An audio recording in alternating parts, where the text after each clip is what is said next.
I sat there, in the cold courtroom of the King County Superior Court in Seattle, my hands tightly gripping the thin white envelope I was holding. My heart pounded, not from rising fear but from an anticipation I had suppressed for far too long.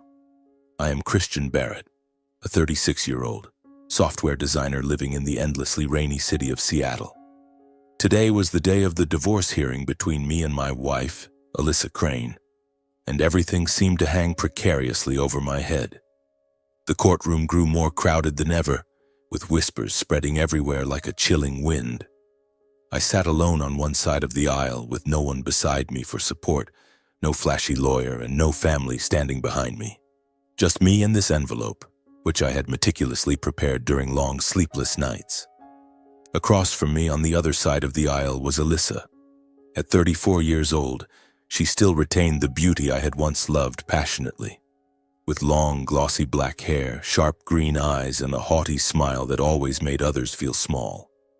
As the chief financial officer of Crane Holdings Group, a massive real estate conglomerate built by her father, Alyssa looked like a queen seated on her throne. She sat straight-backed, wearing a form-fitting black dress, a sparkling diamond ring on her finger glinting under the lights, and her gaze swept over me as if looking at a pathetic failure. Beside Alyssa sat the entire Crane family, people I had tried to call family for 9 years but never truly felt warmth from. Edgar Crane, her father, 60 years old and chairman of the conglomerate, occupied the central seat like a true king. He was tall, with carefully groomed silver hair and narrowed eyes full of ambition and unhidden pride. He had always looked down on me from the very first day I stepped into their home. A lowly programmer, he had once said, not directly to me but loud enough for me to hear clearly. Next to Edgar was Valerie Crane, Alyssa's mother, 58 years old and the conglomerate's investment director. She was shrewd and sharp, always viewing me as an unnecessary blemish in their perfect family portrait. She sat there, arms crossed over her chest, lips pressed tightly, as if calculating the profits she would gain from this divorce. And then there was Jamir Crane, Alyssa's 30-year-old brother and head of planning for the conglomerate. He was smug, a playboy, and constantly boasted about his luxurious trips or expensive cars. Jamir mocked me whenever we met, calling me poor brother-in-law or the lucky guy who married my sister. Today he sat right next to her, grinning widely and whispering something in Alyssa's ear that made her chuckle softly. There they sat, the entire Crane family with smug smiles clearly etched on their faces as if everything was already in the palm of their hands. Alyssa looked at me with contempt as if silently saying, "You've lost, Christian. You'll walk away with nothing exactly where you belong." I could feel the mockery permeating the air around me, making my blood boil. But I didn't respond. I didn't need to. I just sat quietly, hands clenched around the envelope, waiting for the moment everything would change. The judge struck the gavel and the hearing officially began. Alyssa's lawyer, a high-priced man in a glossy suit with a confident demeanor, stood up, presenting the prenuptial agreement I had signed 9 years earlier. "Mr. Barrett will receive no assets from Mrs. Crane," he declared in a firm, convincing tone. The Crane family nodded in agreement, their triumphant smiles growing even more pronounced. I looked at them, my heart beating faster than ever. This was it. I stood up, my legs slightly trembling but my voice maintaining the necessary calm. "Your Honor, I have a supplemental document I would like to submit." I stepped forward, handed the white envelope to the clerk's table, and returned to my seat. My expression remained composed, as if nothing had happened. But inside, a storm of emotions raged fiercely. Murmurs began spreading throughout the room. Several reporters in the back rows snapped photos continuously, their flashes popping like sudden lightning. I saw the smiles on the Crane family's faces slowly fade, replaced by growing unease. Alyssa frowned and turned to her parents. Edgar leaned forward slightly in his chair while Valerie whispered something to Jamir. The judge opened the envelope and scanned the pages inside. His eyes changed, from initial neutrality to surprise, then growing seriousness. Alyssa's parents looked momentarily flustered, exchanging glances before fixing their eyes on the judge. Edgar gripped the armrest tightly while Valerie bit her lower lip anxiously. The courtroom, already noisy, suddenly fell deathly silent, broken only by the rustling of paper as the judge turned the pages. I sat motionless in my seat, my hands clenched into fists beneath the table. My gaze drifted far away, out the window where Seattle's raindrops pattered endlessly. In my mind, the 9 years of endurance replayed vividly, like an old film, faded yet sharp enough to cause pain. 9 years ago, I was just a young freelance software designer living in a tiny rented apartment on the outskirts of Seattle. My life then was simple to the point of near monotony. Waking early, sitting at the computer writing code, then spending evenings reading or jogging along rain-soaked paths. I didn't have much money, no luxury car or expensive clothes, but I was content with what I had. Freelancing allowed me to pursue my passion, and I always believed that one day my ideas would change the world, even if only a small corner of it. Seattle to me then was the ideal place, its relentless rain-like background music for the solitude of an ambitious young man. Then I met Alyssa Crane at a tech conference sponsored by her father's conglomerate. It was a major event with hundreds of attendees, from experts to wealthy entrepreneurs. I was there to present a small software project I was developing, and Alyssa sat in the front row standing out in the crowd. She wore a simple yet elegant dress, her hair cascading down, her green eyes sparkling with curiosity. As I spoke about my passion for technology, how code could solve real-world problems without needing money or power, she listened intently. After the conference, she approached me, smiling and saying, "You talk about your work like it's love. Not everyone can do that." I was instantly drawn, not to her beauty, but to the sincerity in her eyes. Alyssa said she was tired of her family's calculating business world and was captivated by my simplicity and focus. We talked for hours, forgetting the time, and from there our relationship began to blossom. Our first dates were wonderful. We strolled around Lake Washington, ate ice cream at small shops, and shared our dreams. Alyssa spoke of the pressure from her family, of having to live up to the expectations of a girl born into a real estate empire. I told her about my modest childhood in Tacoma, with parents who were ordinary workers teaching me the value of perseverance. Our relationship grew quickly, like a cool breeze in stifling summer heat. But when Alyssa decided to introduce me to her family, everything began to change. That was the moment I realized love isn't always enough to overcome social barriers. The Crane family mansion was in Bellevue, a place only the wealthy dared dream of. I entered with a bouquet in hand, trying to appear confident, but inside I was as nervous as a student taking an exam. Edgar Crane greeted me with a stiff handshake, his eyes scanning me from head to toe like appraising merchandise. "So what do you do?" he asked coldly. When I replied that I was a freelance programmer, he frowned. "Freelance? Meaning unstable?" Valerie sat there with a thin smile, but her words cut like a knife. "What can a lowly engineer offer my daughter? We're used to people with bigger visions." They vehemently opposed us. Edgar feared I would tarnish the family reputation, an empire he built from nothing, now brimming with pride. Valerie sneered that I was unworthy, that Alyssa needed someone to elevate her, not drag her down. Her family did everything to forbid it, private talks with Alyssa, cutting her spending to pressure her. But the more they did, the more Alyssa believed our love was real, untouched by money or status. She was resolute, even arguing with her parents to defend me. "He loves me for who I am, not my family," she told them. Finally, we decided to marry without the Cranes' blessing. I felt happy, but deep down I knew this was just the start of challenges. Before the wedding, Edgar summoned me to his private office and placed a thick prenuptial agreement in front of me. "Sign it," he said, tone brooking no argument. "If you divorce, you get nothing from our family. Not a penny." I stared at the paper, heart pounding, but signed without hesitation. I believed true love would keep us together forever. To me, it wasn't an issue. I loved Alyssa, not her money. But looking back, that moment was a warning I ignored. The wedding was extravagantly overwhelming, like a royal event. Hundreds of guests, imported flowers, live orchestra, gourmet dishes from famous chefs. Seattle media called it a fairy tale wedding, with articles praising the union of the rich heiress and the commoner. But amid the splendor, I felt profound isolation. My parents, Edward and Linda Barrett, dressed simply, Dad in an old suit, Mom in a homemade dress, looked awkward among the glamour. They were seated at the last table near the service area, as if unimportant guests.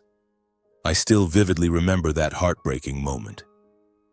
When Mrs. Barrett, my mother, tried to stand and approach to congratulate her son, a polite but firm server blocked her, whispering, "Ma'am, that area is for VIPs only."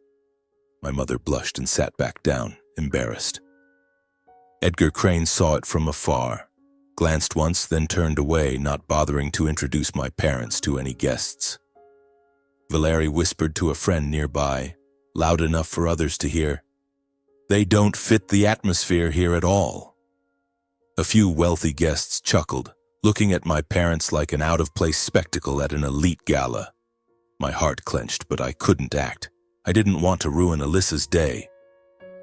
On stage, I smiled while reading my thank you speech, voice steady. But my hand gripped the microphone so tightly my knuckles turned white. Glancing down at my parents hunched in the far corner, avoiding everyone's eyes, I swallowed the humiliation. I told myself it was all for the ceremony's sake, for Alyssa's happiness. But deep down, the wound began to bleed, and it would never fully heal. After the wedding, I moved into Alyssa's mansion, a vast home with a pool, gardens, and luxurious rooms I'd never dreamed of. At first, life was peaceful. Mornings waking together, romantic dinners, future plans. Alyssa was still gentle, hugging me and saying we'd prove our love was right. But gradually I realized I never truly earned respect from the Cranes. They treated me like a temporary guest, not family. Edgar kept his distance, belittling my work. "Code? That's child's play," he once said at a family dinner, dripping sarcasm. Valerie made veiled remarks about my lowly background. "Christian, you should learn to dress appropriately for this environment." And Jameer, my brother-in-law, never missed a chance to mock me. "Brother-in-law, what car did you drive today?" "Oh, right, still that old junk," he'd laugh, silencing the table awkwardly. Alyssa initially defended me softly. "Don't mind them, love."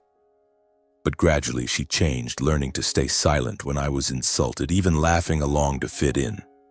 She saw my patience as weakness, not strength.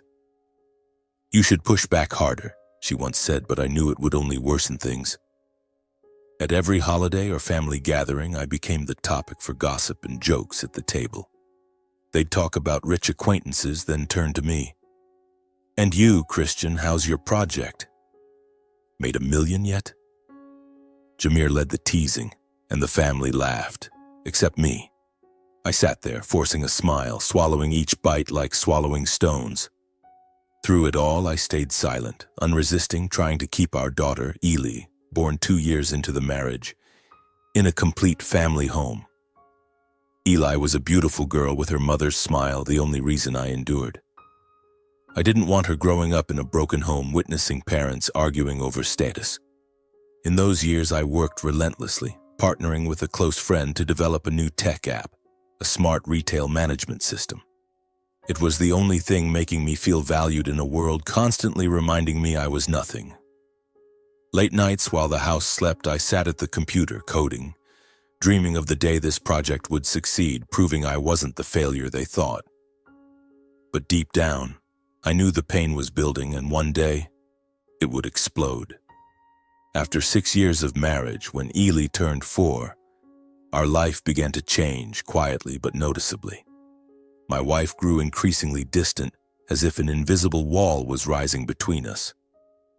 She was often away from home, always citing work at Crane Holdings Group, prolonged overseas business trips lasting weeks.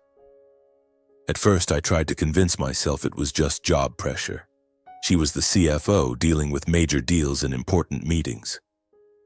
But gradually, her absences became routine, and I felt the distance more acutely than ever.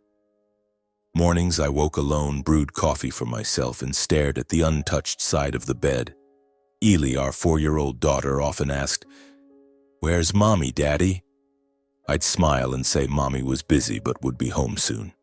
Family dinners grew rare, from cozy evenings filled with laughter to just Ely and me facing each other across the vast table. Alyssa would call late, voice tired but curt. "I'm at the office late, eat without me." My messages. Simple check-ins like, "Have you eaten?" Or, "How was your day?" Got terse replies, sometimes just "fine" or "busy." I felt like I was talking to a stranger, not the woman I once loved passionately. My heart grew heavy. Lying alone at night, I wondered if our marriage was cracking. But I stayed calm, cared for Ely, took her to school and continued my work, hoping it was temporary. Then one evening, everything changed. I came home after a long day at the startup, tired but cooking dinner for Ely.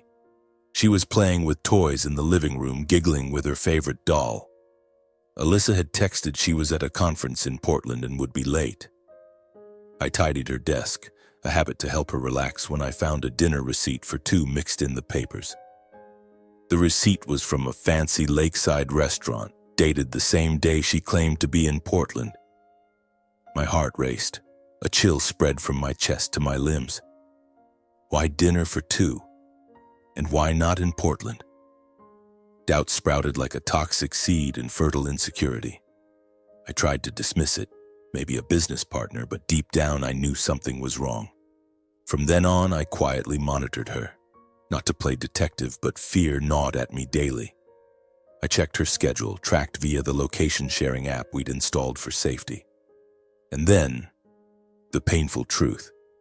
Alyssa was with a man named Ryan, the personal trainer she'd hired for gym sessions. They frequently entered and exited a lakeside hotel, holding hands, laughing intimately like a couple in love. The first time I witnessed it from afar through my car windshield, my heart shattered. Alyssa, the woman who vowed eternal love, was embracing another man under the hotel's neon glow. I sat there, gripping the steering wheel, tears rolling down unnoticed. Why? We had Ely, a home. How could she betray us? Doubt turned to real pain. Our marriage teetered on the edge. Instead of hiding, Alyssa grew brazen, as if she no longer cared to conceal it. Late nights increased. Sometimes she didn't come home, texting briefly, staying at a hotel near the office. I lay awake, listening to the clock tick, wondering where she was, what she was doing with Ryan. I stayed composed for Ely, but the pain eroded me daily. Life became an endless cycle. Work, childcare, maintaining a normal facade. One evening, with Ely asleep, I decided to confront her. I waited in the living room, heart pounding. The door opened. Alyssa entered, weary but defiant, as if anticipating this. She was still beautiful, messy hair, form-fitting dress, but the old gentleness was gone. I asked where she'd been, voice calm to avoid waking Ely. She tossed her bag on the sofa, removed her earrings slowly, and replied coldly, "Stop asking about things that don't concern you."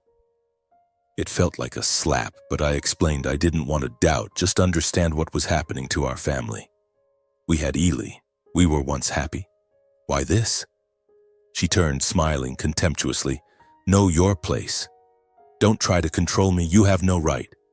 Her words struck like a direct hit, leaving me speechless. She leaned close, whispering mockingly, "You're just a shadow in my world. Time you got used to it." Her warm breath touched my ear, but her words were ice. I stood frozen, world collapsing. She grabbed her bag, walked out without goodbye, the door slamming, echoing in the dark house. I stood numb in the living room, hands shaking, tears falling. That was when I realized our love was dead. Only pain remained. From then, Alyssa cheated openly, no longer hiding. She appeared with Ryan at private parties, elite Seattle gatherings. Rumors spread, friends whispered, "Christian's wife has someone new." I heard it all but stayed silent, continuing my life. Ely innocently asked, "Why doesn't Mommy come home for dinner?" Alyssa brushed it off. "Mommy's busy," or left her with the nanny. Once, when Ely ran to hug her legs joyfully, Alyssa snapped, "Stop it, you're wrinkling my dress," and coldly pried her off. I saw from the kitchen doorway, heart aching. I rushed over, scooped Ely up, held her close, shielding her from her mother's cold gaze. "Daddy's here," I whispered, stroking her hair, eyes filled with unspoken sorrow. Ely cried.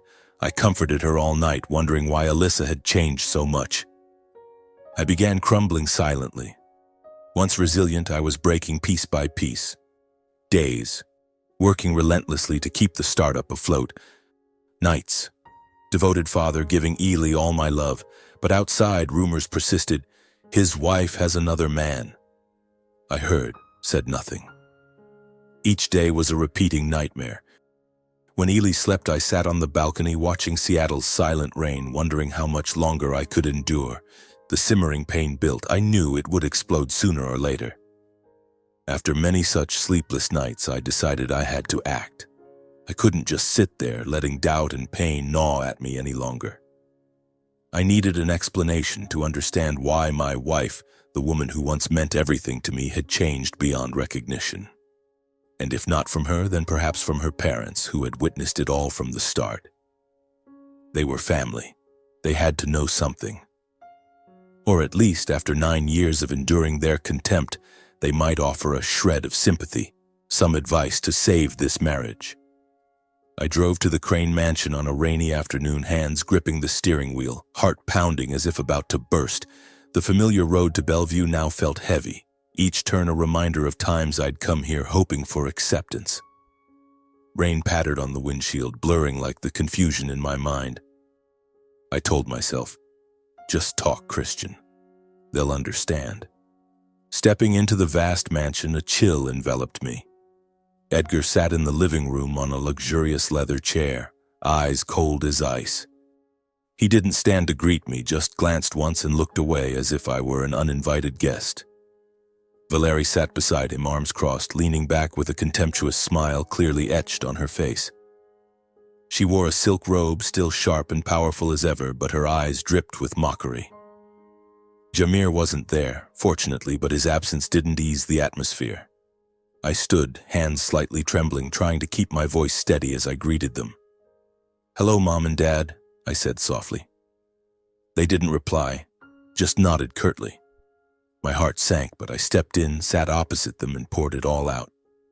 I told them everything, from Alyssa's frequent absences, the strange receipts, to seeing her with Ryan firsthand. I didn't accuse or lash out. I just said I wanted to understand why their daughter had changed so much. "I love Alyssa," I said, voice trembling. "I've done everything to keep this family together. But now, I don't know what to do. Can you help me? Just some advice." I looked at them, hoping for a flicker of empathy, a sympathetic glance for granddaughter Ely suffering her mother's coldness. But they exchanged looks, then smirked, a smile that froze my blood. Not joyful, but scornful, as if my story was a trivial joke. Edgar spoke first in a calm tone, like discussing a business deal rather than his daughter's life. "Alyssa's grown up," he said evenly, without emotion. "She has the right to live as she wants. A real man doesn't question where a woman goes. Learn to accept it." His words stabbed my chest. Grown up? Her right? Was he justifying his daughter's betrayal? I sat, mouth dry, searching for a reply, but Valerie cut in, voice commanding, sharp as a blade. "Know your place, Christian. Our family doesn't need a troublemaker like you. Don't complicate things further." She stared, eyes flashing contempt, as if I were a lowly intruder in their elite world. Hearing that, my face drained of color, pale as paper. My heart ached. Disappointment surged, nearly bringing tears. Empathy? Explanation? They not only refused to help, but kicked me while down. But I stayed silent, no retort, no argument. I bowed politely and turned to leave the mansion. Outside, rain still fell, soaking me, but I felt no cold. The inner pain was far colder. Driving home, I wondered, how wrong was I to hope from them? That was when I realized this marriage was beyond saving. No way back. Back home, the now empty mansion, I found Alyssa at her vanity, likely preparing for a party with Ryan or some event. She wore a striking red dress, hair loose, still beautiful and proud. I stood at the door, watching her through the mirror, heart heavy. She glanced at me but said nothing, continuing her eyeliner. I took a deep breath, stepped in, and calmly placed the divorce papers on the vanity. The thin white sheet held all my years of suffering. "Alyssa," I said softly, "we need to talk." The moment she saw the papers, the room exploded like a bomb. She sprang up, hurling her jewelry box to the floor with a crashing echo, eyes blazing with fury. Her face twisted in anger, green eyes now hostile. "What is this?" she snarled, pointing at the document. I stood still, trying to stay calm, but my heart raced wildly. She stepped close, so near I smelled her familiar perfume, voice shaking with rage. "You think you can just walk away? Who do you think you are to do this?" Her words pricked like needles, but I didn't respond, just gazed at her long, searching for traces of the woman I once loved. She laughed, a defiant, echoing cackle like a demon's. Not joyful, but mocking, as if I were a joke to her. "Go ahead if you're so great," she said, voice rising with sarcasm. "But remember, when you leave, you'll have nothing. No money, no status, no home, no child. You'll go back where you belong, a poor, useless nobody." Her words were the final blow, shattering what remained in my heart. Nothing? No child? She was threatening to take Ely, strip everything I'd built just to prove I was nothing. I stood speechless as she turned and stormed out, high heels pounding the wooden floor. The door slammed, leaving me alone in the dark room, feeling my life collapse in that instant. I slumped into a chair, hands shaking as I held the divorce papers, tears falling uncontrollably. 9 years of endurance, love, sacrifice ended in those cruel words. I thought of Ely sleeping in the next room and wondered if I'd really lose her. Fear surged like an approaching storm. But deep down, part of me grew clearer. I couldn't let them take everything. I had to fight, not with words, but actions. That was the night I decided they wouldn't win anymore. After that tense evening, I couldn't stay in the mansion another second. What was once a home had become a prison filled with painful memories. I packed in the dark, taking only a few old clothes, my laptop containing all my work and some of Ely's favorite toys. Ely was sleeping soundly, cheeks rosy, smiling in her childish dreams. I kissed her forehead lightly and whispered, "Daddy will protect you," then quietly left. I drove aimlessly through Seattle's rain, heart heavy, unsure where to go. Eventually, I rented a small apartment on the outskirts, much like my old single days. Cramped, simple, with a musty smell and rain pattering on the tin roof. It wasn't a home, just temporary shelter, but at least here I could breathe without the crane's contempt suffocating me. The next morning, I officially filed for divorce at King County Court, citing irreconcilable differences. I awaited the hearing, anxious yet faintly hopeful justice might favor me. While waiting, my life became a string of lonely days. By day, I went to the startup office, working alongside my best friend, Mike, who had been with me from the start. We had poured everything into this project, a smart retail management software using AI to optimize inventory and predict customer demand for small stores. It was my idea from early marriage, coding in the mansion's garage to prove my worth amid the crane's disdain. Mike always encouraged, "You're talented, Chris. Don't let them discourage you." Now, with the marriage crumbling, the project was my only anchor. I threw myself into work, forgetting meals and sleep, coding as if to purge the pain. Ely stayed with me on weekends per temporary agreement. She was the faint light in my darkness. We played in the small apartment, ate takeout pizza, and I told her fairy tales, stories of a boy. Then suddenly everything changed.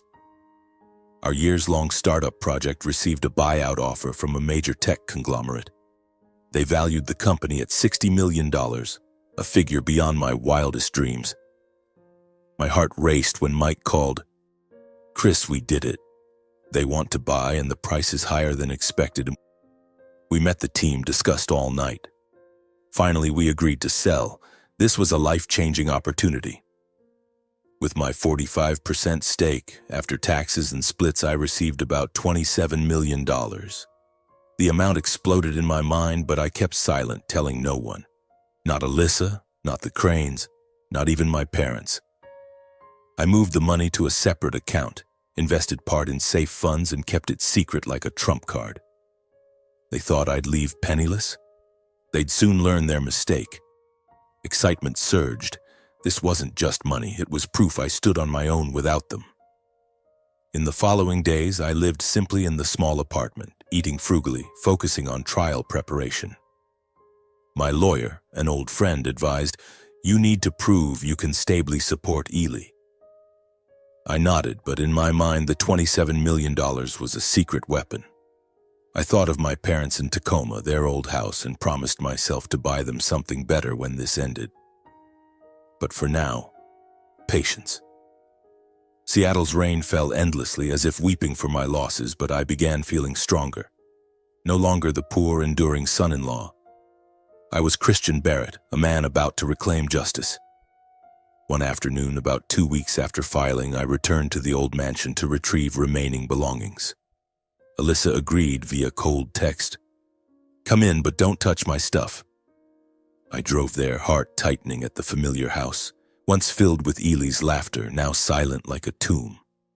The house was quiet. Alyssa wasn't home, likely with Ryan somewhere. I entered. Her perfume lingered, stirring memories. I packed quickly. A few technical books, winter clothes, and a family photo from Ely's baby days.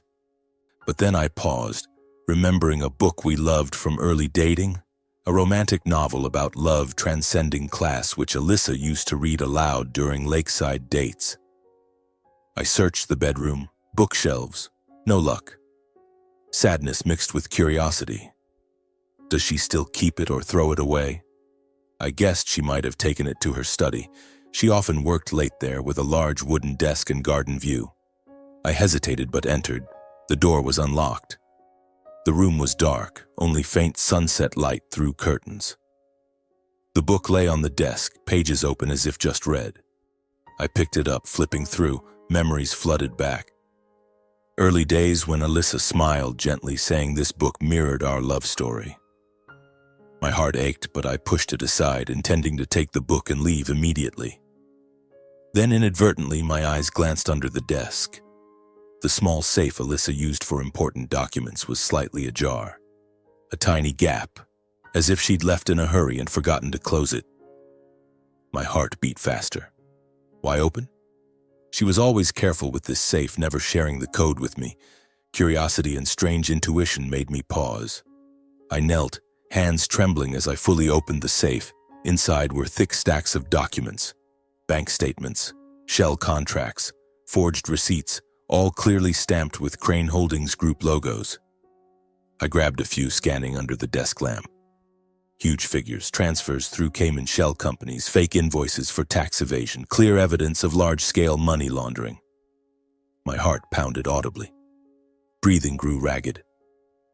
In that moment, everything became clear. Alyssa wasn't just betraying our marriage, but covering financial crimes for her family. This wasn't personal anymore, it was criminal, involving millions, potentially toppling the Crane empire.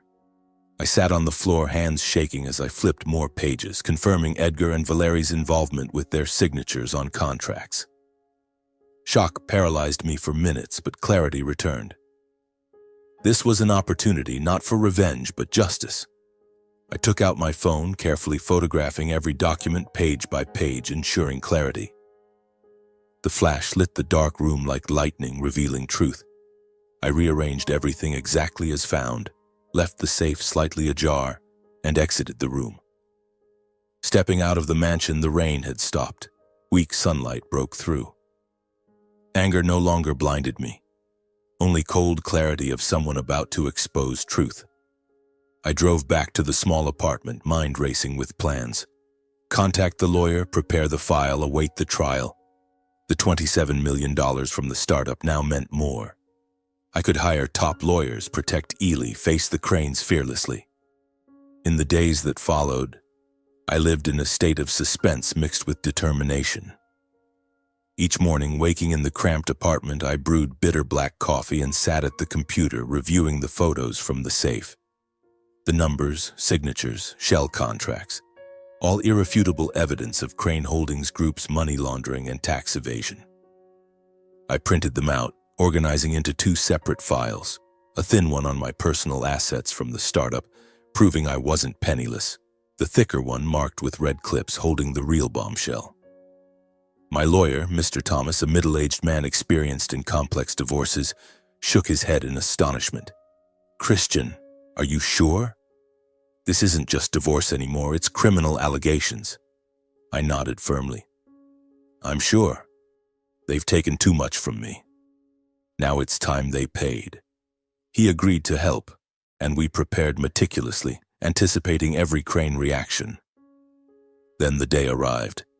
The divorce hearing between me and my wife took place at King County Superior Court in Seattle, drawing massive media attention.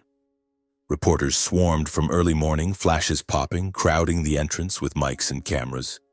This wasn't an ordinary divorce. It was the poor son-in-law versus the Crane Holdings empire fueled by widespread adultery rumors. I entered the courtroom in a simple but neat suit, holding the 2 files, heart pounding but outwardly calm. The room was packed, whispers buzzing like a disturbed hive. I sat alone on the plaintiff's side, no one beside me, but that isolation now felt like strength. I needed no one. The Crane family sat in the front row, a solid block of arrogance. Edgar in the center, expensive suit, smug smile clear as he looked at me. Valerie beside him, lips pursed in a thin smile, eyes flicking toward the reporters as if awaiting cameras to capture the loser's defeat. Me. Alyssa next to her mother, beautiful but cold, eyes avoiding mine. Jamir beside her, grinning widely, whispering something that made her nod slightly. Their lawyer, a tall man with a booming voice, stood and presented.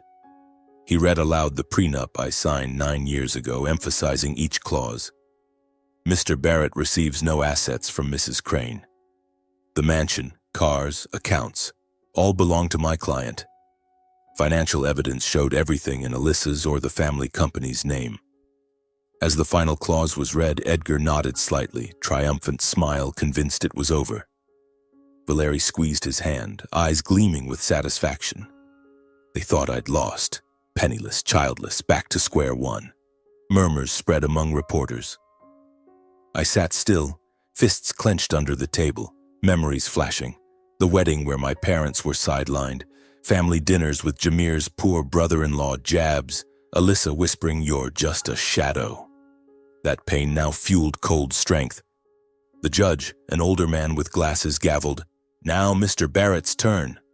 I stood, legs steady, and submitted the thin file to the bench, voice calm, unshaking. "Your Honor, I request review of supplemental financial information. This proves my stable finances." The room fell silent, all eyes on me. Alyssa frowned. Edgar whispered to his lawyer. The judge took the file, scanning under the light. The noisy room, rustling papers, whispers suddenly hushed. His eyes skimmed the first pages, startup sale report, $27 million transfer receipt, then lingered on the details of shares and valuation. A soft chuckle escaped him, breaking the solemnity. Not mocking, but surprised amusement. He looked up, voice echoing, "It seems Mr. Barrett is not only not penniless, he may be wealthier than the Cranes." His words exploded like a bomb. The room erupted in murmurs. Reporters scribbled furiously, flashes nonstop. The Crane bench shifted as if slapped. Edgar half rose, brow deeply furrowed, face flushed with anger and shock. Valerie whipped toward the lawyer, eyes flashing panic, lips white. Alyssa froze, hand gripping her bag strap until knuckles bulged. Jamir's mouth hung open, grin gone, replaced by bewilderment. Whispers rippled like waves. Alyssa turned to her parents, face rigid, eyes wide in shock. Press noted frantically, lenses swinging to me, flashes blinding. I stood composed, bowing slightly, voice steady. "Your Honor, I seek no Crane assets. I only request confirmation of divorce and custody of my daughter, Eli." His words amplified the chaos. "They thought I'd beg? No, I was rejecting them, their empire once used to crush me. But that was just the start. I inhaled deeply and submitted the second, thicker file, red-clipped prominently. "And Your Honor," I said evenly, "I have further information on the defendant's finances that may impact the case." The judge took it, flipping the first pages. Safe photos, laundering statements, shell contracts. His face immediately serious, surprise turning grave. He skimmed lines, eyes narrowing, then declared firmly, "Based on this, the court suspends civil proceedings immediately. The entire file will be forwarded to the U.S. Attorney's Office for investigation into fraud and money laundering by Crane Holdings Group." His announcement struck like thunder. The room descended into chaos, shouts, chairs scraping, reporters surging. Edgar paled, leaping up in protest, voice shaking. "This is forged. Slander. We'll countersue." But court staff rushed over, urging him down, hand on his shoulder for calm. Valerie trembled uncontrollably, hand over mouth, eyes wide in panic. Alyssa bowed her head, hair hiding her face, shoulders shaking as if crying. Jameer sat frozen, face ashen. I stood motionless, eyes not hateful, just coldly composed, heart pounding but not from fear, relief.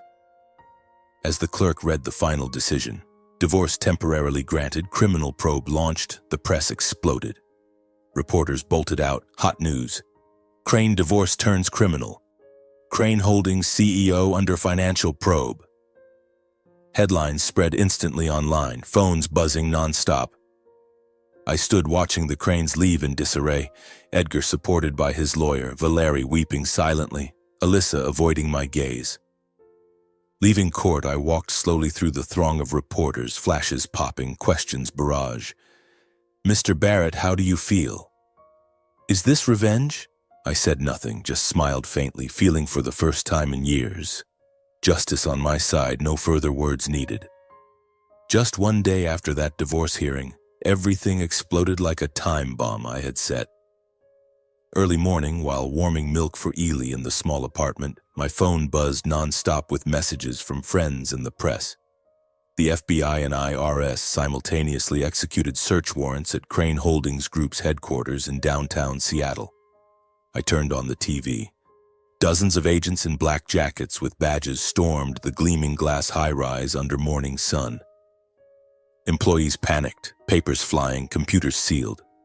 Edgar Crane, Alyssa's father, was led from his private office, hands cuffed behind his back, yet trying to maintain his chairman's posture, shoulders straight, head high, though his face was paper white. His eyes still forced pride, glancing defiantly at cameras, as if this were a minor misunderstanding. But I knew it was the end. Reporters crowded the gate, shouting, "Mr. Crane, any comment on the money laundering allegations?"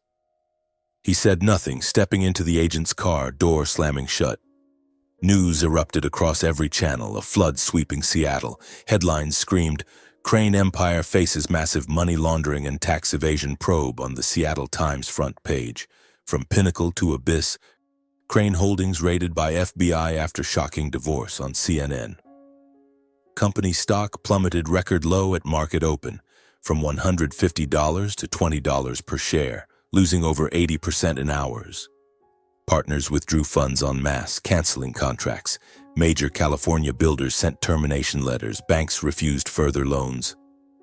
I watched, gripping my coffee mug, heart pounding with suspense and satisfaction. This wasn't revenge, it was justice. I recalled Alyssa's late nights with tense looks, secretive calls she hid. Now clear. She wasn't just cheating, but part of that criminal network. Ely sat nearby, innocently asking, "Daddy, why are people talking about Grandma and Grandpa?" I hugged her, whispering, "Just grown-up stuff, sweetheart. Daddy will explain later."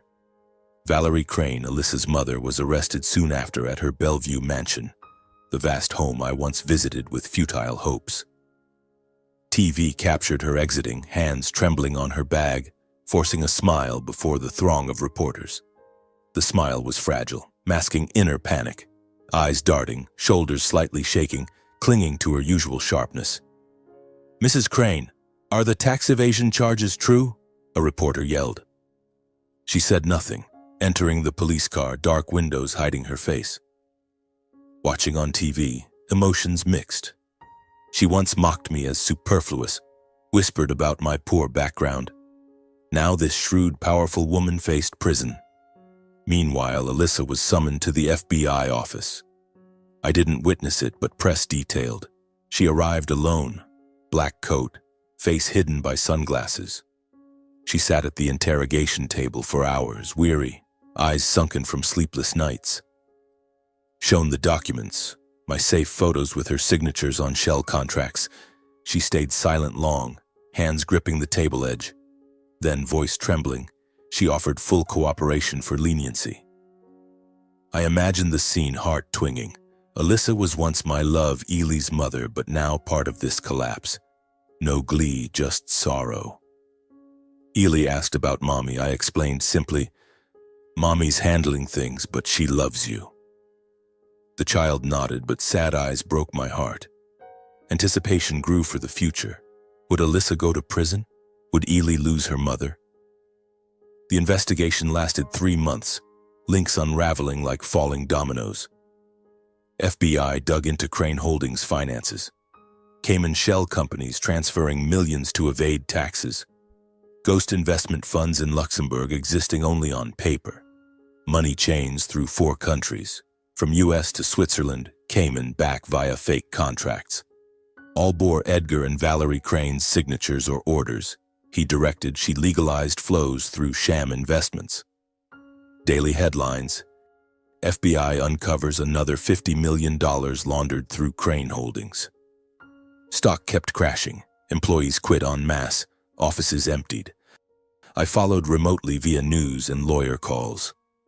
Those 3 months were tense waiting for me. I moved Ely in full time, took her to school, cooked, told stories, building normalcy. My parents visited from Tacoma. Mom hugged me crying. Son, you've suffered so much. I told everything except the money. $27 million still secret. I used part to buy a small lakeside house for our future. Ely laughed more, played with me, but sometimes asked, Will Mommy come back, Daddy? I hugged her. Mommy will be okay, but now it's you and me. Excitement built as the criminal trial neared. Press hunted me. I declined interviews. I just want peace for my daughter. The criminal trial unfolded at Seattle Federal Court, drawing international media. The room overflowed with cameras. Edgar sat in the defendant's chair, gray prison suit replacing expensive ones, face gaunt but clinging to pride. Valerie beside him, hair grayer, eyes red. Alyssa sat apart, thinner, avoiding my gaze, though I was in the witness row. The prosecutor presented evidence. Safe documents, Alyssa's testimony, bank witnesses.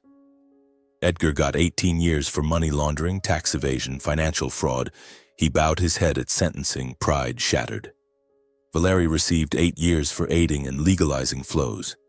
She sobbed, hand covering her face. Alyssa Crane was sentenced to 2.5 years for storing records, concealing evidence, abetting family financial fraud.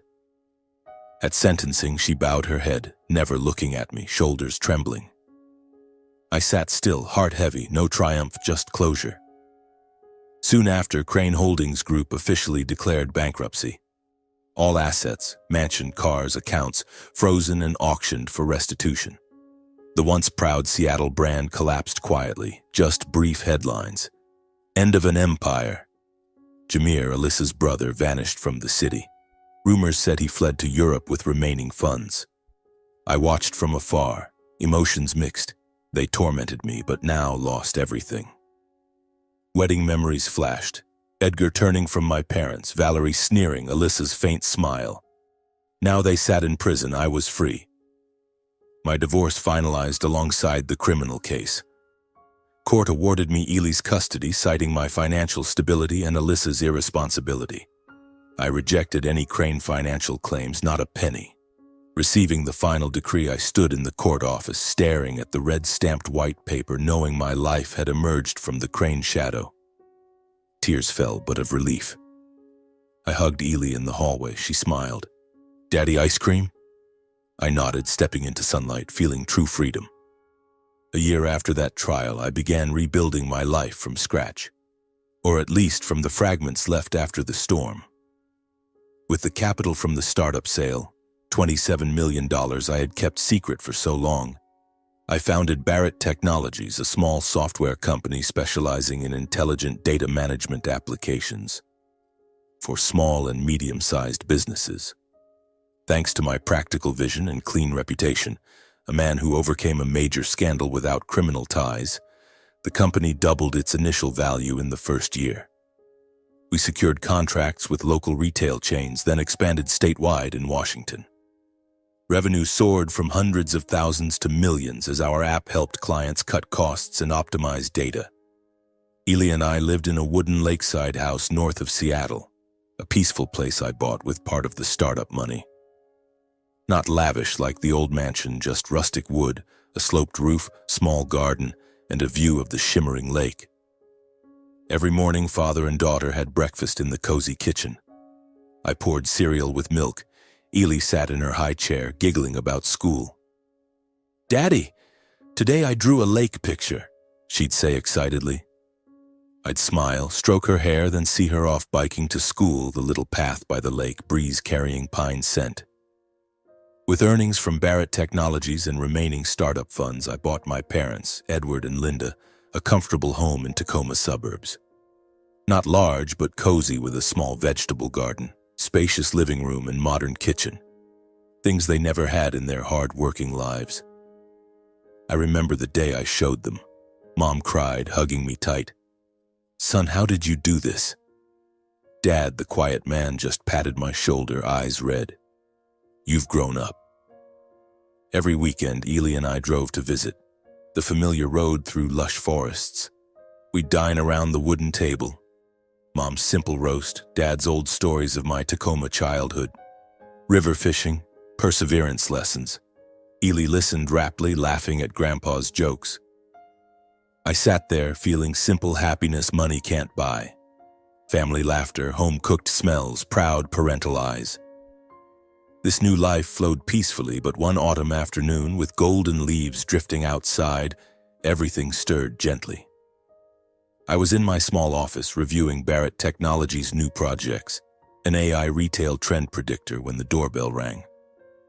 A white envelope arrived by mail, no stamp, just handwritten outside. From Alyssa. My heart raced. A strange excitement surged. Alyssa, my ex-wife, now serving 2.5 years in federal prison. I hadn't contacted her since the trial, only hearing through news she was reforming well. The envelope sat on the desk. Her familiar shaky handwriting stirred memories. Early love letters, dreaming of forever. I hesitated long before opening, hands trembling slightly, wondering, what did she want? Forgiveness? Another threat? Inside was a short letter on thin white paper, handwriting shaky as if tear-stained. She wrote of prison months facing herself, sleepless nights reflecting on mistakes, betraying me and Ely, late regret after losing everything. "Christian, I was wrong," she wrote. "I hope you let me see Ely once just to apologize." Her words stung. Not anger, but sorrow for someone once loved. The next morning, I decided to visit the federal prison, 2 hours' drive from Seattle. The long road through golden autumn forests, cool wind heightening my nerves. Would seeing her reopen wounds affect Ely? But I knew I had to face it, not for her, but to close the past. Alyssa entered the visiting room, much thinner than imagined, short hair, gray prison uniform. Her eyes were quiet, no longer the proud woman of old, just someone who knew she'd lost everything. Family, freedom, empire. She sat across the glass, hands clenched, voice trembling. "Christian, thank you for coming." The conversation was quiet, no loud arguments. I said little, just nodded at her apology, voice soft. I was wrong. Pride blinded me to everything. I gently placed a recent photo of Ely beaming by the lake on the table. Alyssa looked, tears rolling, hand trembling as if to hug through glass. "She's grown," she whispered, voice choked. I stood, conveying with my eyes the past was closed, no promise of future meetings, just silent forgiveness. Leaving the prison, I drove home under a clear autumn sky, heart strangely light. Forgiveness wasn't because she deserved it, she caused too much pain, but because Ely and I deserved peace. Holding grudges would trap me in that darkness forever. That afternoon, I picked Ely up from school. She ran into my arms with her little backpack. We stopped by the lake near home, water reflecting the fiery sunset. Ely skipped stones, laughing. "Daddy, look how far the ripples go." I sat beside her, smiling, knowing new life truly began here.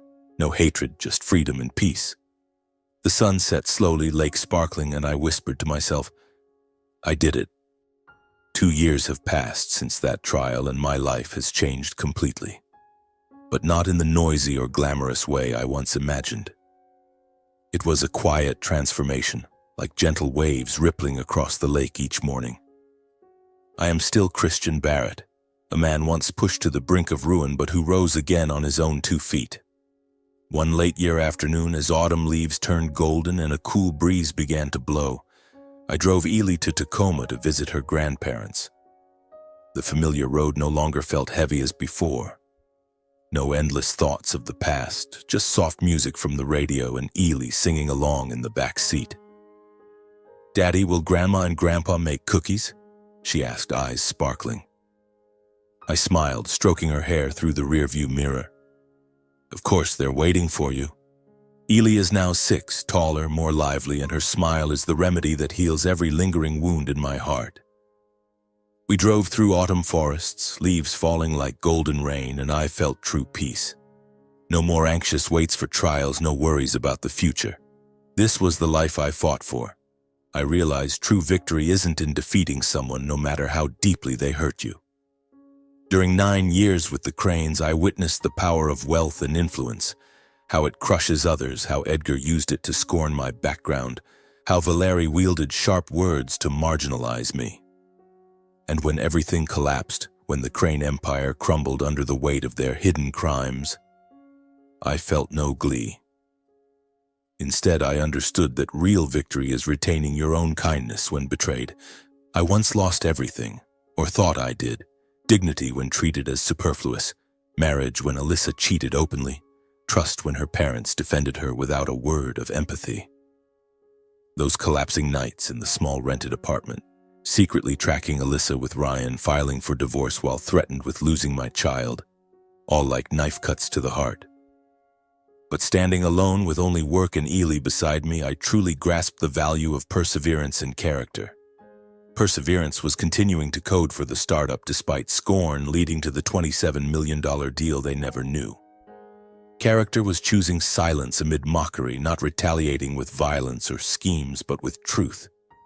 Submitting the files in court, collapsing the Crane Empire from within. I no longer resent Alyssa.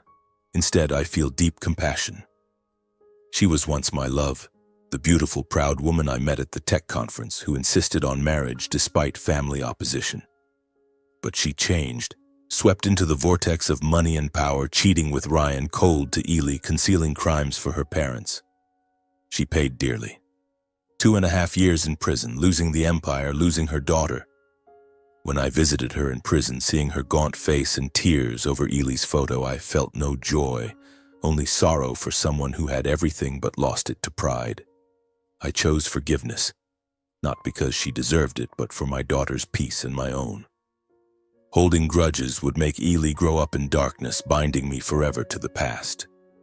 I want to teach Ely something vital, a lesson from those painful years. No one defines you by wealth or lineage. The only thing that makes a person's worth is how they face adversity. I tell her on evenings by the fireplace, Ely on my lap, listening intently. Sweetie, Daddy was once looked down on for not being rich, but I didn't give up. You too. Whatever life brings, hold on to kindness and perseverance. Ely nods, eyes bright. I'll be like you, Daddy. I hug her tight, knowing this lesson will stay with her forever, not from books, but from our father-daughter story. Seattle once meant pressure to me, where the Cranes dominated with their real estate empire, where I felt small. Now it's just the start of a new journey. Barrett Technologies growing, Ely maturing, and me free to pursue passion.